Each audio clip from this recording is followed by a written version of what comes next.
सरकारी बाबू आपकी सेवा में। Conference on SLBC CAB Pune 2024।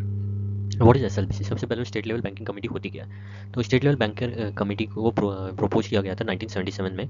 ये एक एपेक्स इंटर इंस्टीट्यूशनल फोरम है जो एक कोऑर्डिनेशन मशीनरी का काम करती है स्टेट्स और डेवलपमेंट ऑफ स्टेट्स के लिए। इसमें क्या होता है कि एक सीएमडी रहता है जो रिप्रेजेंटेटिव रहता है कन्वेनर बैंक का। Mostly state bank of India यहाँ पे कन्वेनर बैंक काम करती है।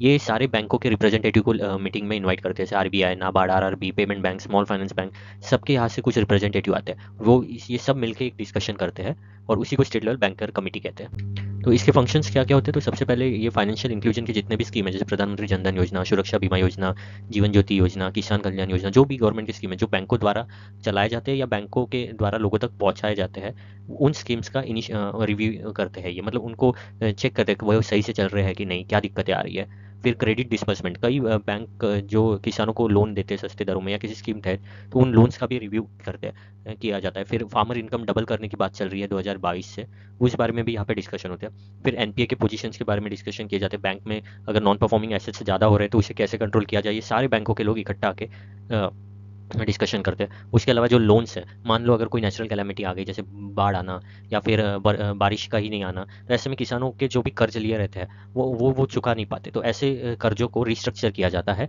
बैंकों के द्वारा, ताकि वो कर्ज अगर चुका नहीं पाए तो उसे अलग फॉर्म में कन्वर्ट किया जाए, जिससे उन्हें मुनाफा हो और वो बदले में पैसे दे सके। तो ऐसे जो रिस्ट्रक्चरिंग ऑफ लोन्स के भी डिस्कशन यहाँ होते हैं। फिर जो अलग अलग पॉलिसी इनिशिएटिव या स्कीम्स जो central state government, RBI, agriculture policy, startup policies लाते हैं जिसमें बैंक का इन्वॉल्वमेंट होता है, वो सारों का discussion state level banking committee में किया जाता है। तो हाल ही में जो स्टेट लेवल बैंकिंग कमेटी की मीटिंग हुई वो हुई college of agriculture banking Pune में, आप देख सकते हो तस्वीर में।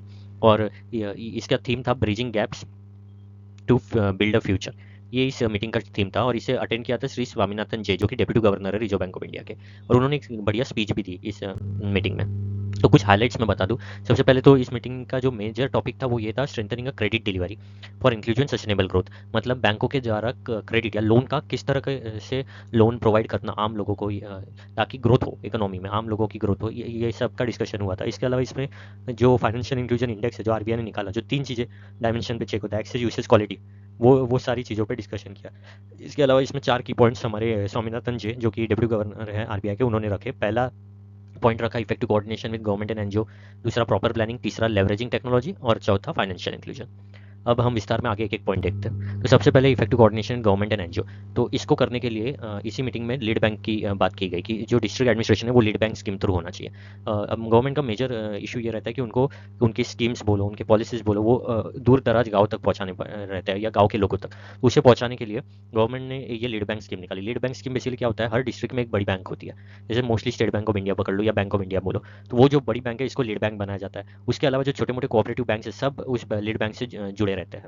और साथ में गवर्नमेंट ऑफिस भी जोड़ दिया जाता है और फाइनेंशियल इंस्टीट्यूट। इससे क्या होता है, मान लो कल अगर गवर्नमेंट कोई स्कीम लेके आती है, अगर गवर्नमेंट ने एक हाथ स्कीम लाई तो उस स्कीम के पहले लीड बैंक जो है उसको बताई जाती है। फिर लीड बैंक उसी स्कीम को अपने अंदर जो भी छोटे छोटे बैंक्स है, कई बार स्पॉन्सर बैंक्स रहते हैं उनके, लीड बैंक्स के छोटे छोटे कोऑपरेटिव्स, वो उनको ये स्कीम इंप्लीमेंट करने के लिए बोलती है। इससे क्या होता है कि जो हर डिस्ट्रिक्ट का पूरा ओवरऑल डेवलपमेंट हो जाता है, गवर्नमेंट की पॉलिसी आम लोगों तक पहुंच जाती है और एक लीड बैंक करके एक बैंक उसको एक्ट करती है, मॉनिटर करती है उस डिस्ट्रिक्ट में कि वो स्कीम सही से इंप्लीमेंट हो रही है कि नहीं।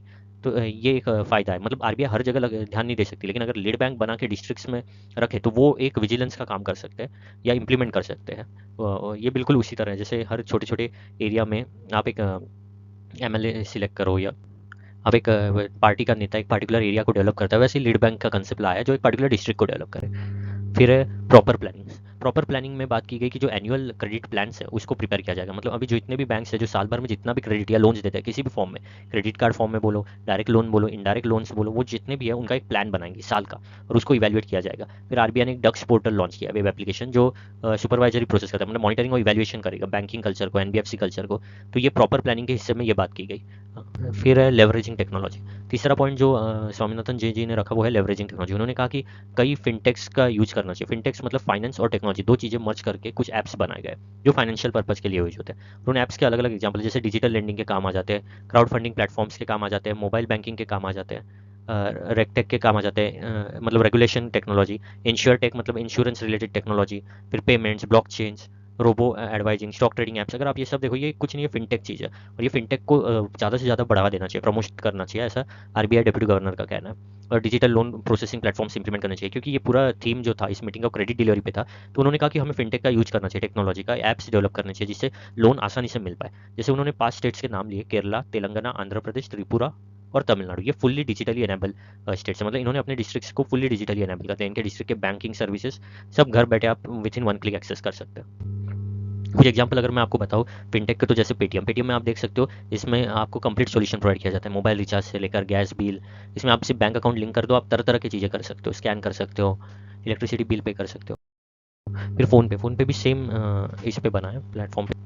फ़ोन पे भी आप तरह तरह के सेम तरह से लिंक भी कर सकते हो। बेसिकली ये पेटीएम का एक कॉम्पिटिटर है और ये भी काफ़ी मार्केट में चलता है पेमेंट के पर्पज़ के लिए। फिर है जुपिटर एक बैंकिंग सर्विस प्रोवाइड करता है, कंप्लीट बैंकिंग सर्विस।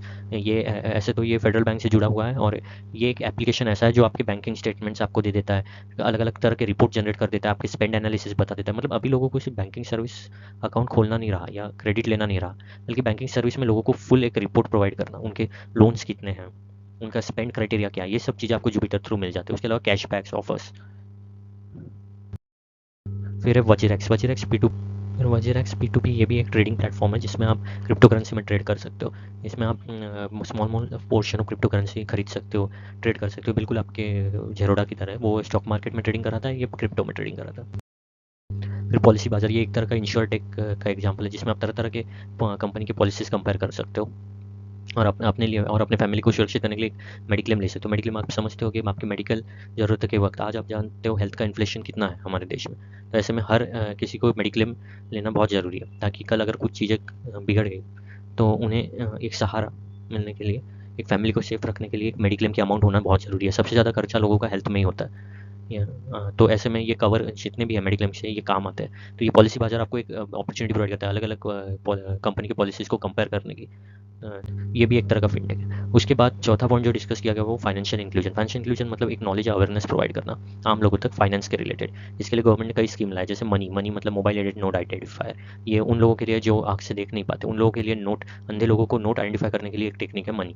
उसके अलावा आरबीआई कहता है, अगर आप केबीसी देखते होगे तो आपने देखा होगा हमेशा ये ऐड आता है, आरबीआई कहता है। ये आपको जानकार बनाती है नकली नोटों के विरोध, जानकार बनाती है। कोई अगर आपको बैंकिंग पासवर्ड पूछे या घर बैठे डिटेल्स पूछे तो कैसे ना दिए, वो लोगों को सतर्क बनाती है। ये सारी इनिशिएटिव आरबीआई ने लिया। फिर आरबीआई रिटेल डायरेक्ट स्कीम, मतलब आरबीआई के ट्रेजरी बिल जो जिसमें पहले बैंक ही डालते थे पैसे, वो अभी डायरेक्टली ओपन हो चुके हैं रिटेल कस्टमर, हम मेरे और आप जैसे लोगों के लिए। हम भी डायरेक्टली अभी गवर्नमेंट बॉन्ड में इन्वेस्ट कर सकते हैं। तो फिनटेक, फिर प्रभा, उद्गम, ये सारे आरबीआई के प्लेटफॉर्म्स हैं। जैसे प्रभा का भी मैं अगर आपको शॉर्ट में बता दूं, तो हाल ही में मैंने इसको एक्सप्लेन किया था प्रभा को। तो प्रभा का जो पोर्टल है उसका मेन पर्पज़ ये है कि जो भी नए एमएसएमई है या छोटे मोटे लाइसेंसेस या अथॉरिटी जो आपको आरबीआई थ्रू रखते हैं, उसके लिए एक सिंगल विंडो सिस्टम बना है, उसका नाम प्रभा दिया, और उससे आप 1 क्लिक पे अपने लाइसेंसेस ले सकते हो। अभी कोई लंबी प्रोसेस नहीं होगी।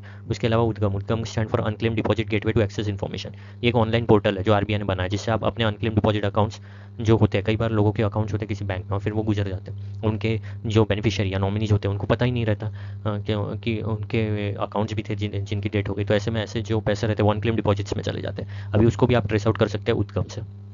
फिर सेंटर फॉर फाइनेंशियल लिटरेसी की बात की है हमारे स्वामीनाथन जैन ने, कि एक ऐसा सेंटर बनाना चाहिए जिससे लोगों को फाइनेंशियली आप लिटरेट कर पाओ। तो आखिर में कंक्लूजन ये निकाला गया कि जो आरबीआई @100 गोल्स, आपको पता होगा आरबीआई 1935 में स्थापना हुई थी उसकी, और हाल ही में अभी 2025 में उसको 90 साल होंगे और 2035 में 100 साल। तो जो 100 ईयर्स का जो आरबीआई का गोल वो ये रखा है कि जो फाइनेंशियल इंक्लूजन वो अंडर सर्व्ड सेक्टर्स तक जाना चाहिए। फिर मतलब जो ऐसे सेक्टर जहाँ पे आसानी से लोन नहीं मिलते या लोगों में फाइनेंशियल अवेयरनेस नहीं, उनको भी फाइनेंस के दायरे में लाना, बैंकिंग सिखाना, ये सब आरबीआई @100 गोल्स है वो अचीव करना। फिर एक फाइनेंशियल इकोसिस्टम का बनाना। फिर आउटकम्स को मॉनिटर और मेजर करने की बात की। इसी से विकसित भारत 2047 की बात की गई। विकसित भारत 2047 मतलब 2047 तक भारत को डेवलपिंग नेशन से डेवलप नेशन बनाने की जो बात हमारे प्रधानमंत्री जी ने रखी है वो अचीव हो जाएगी, ये कहना था स्वामीनाथन जी का। उससे भारत को रिजाइलेंट और स्ट्रॉन्ग इकोनॉमी मिलेगी और हर सिटीजन का स्टैंडर्ड ऑफ लिविंग हाई हो जाएगा, ये बात कही गई है विकसित भारत 2047 में। तो अगर हम इस स्टैंडिंग कमेटी की जो मीटिंग हुई, standing state bankers level committee की, उसमें ये सारी बातें रखी गई हैं। सो आप में से अगर किसी को कोई डाउट है तो मेरा ईमेल आईडी है पढ़ना लिखना 99@gmail.com। आप मुझे कोरा स्पेस पे भी अपने सवाल लिख सकते हैं, government exam online study strategy. Thank you very much.